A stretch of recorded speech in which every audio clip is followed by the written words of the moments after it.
Shugaban gwamnatin mulkin sojin jamhuriyar Nijar Abdurrahman Chani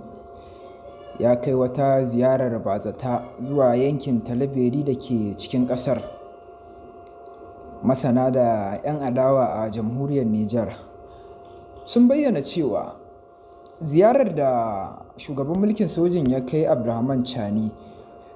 wani babban alami ne, irin yadda yankin ke fama da matsalolin tsaro na mayaka masu ikirarin jihadi da kuma mayakan Boko Haram. A cikin jamhuriyar Nijar da yankin Talabiri ya fi fuskantar matsin lamba daga ƙungiyoyi masu ikirarin jihadi, wanda kawo yanzu adadin waɗanda suka mutu sun haura dubunnai,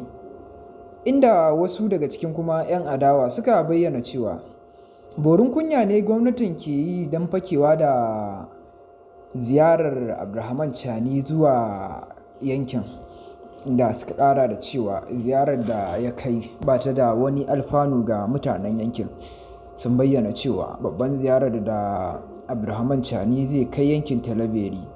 shine ya aike da jiragen yaƙi da tankunan yaƙi da kuma dakaru na musamman domin fatattakar mayaƙa masu ikirarin jihadi.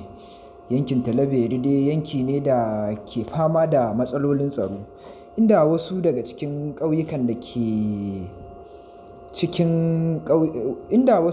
ƙauyuka a yankin ke fuskantar hare-hare na mayaƙa masu ikirarin jihadi kamar irin su Al-Shabab da Boko Haram da kuma IS da Al-Qaeda. Sai dai kuma a wani jawabi da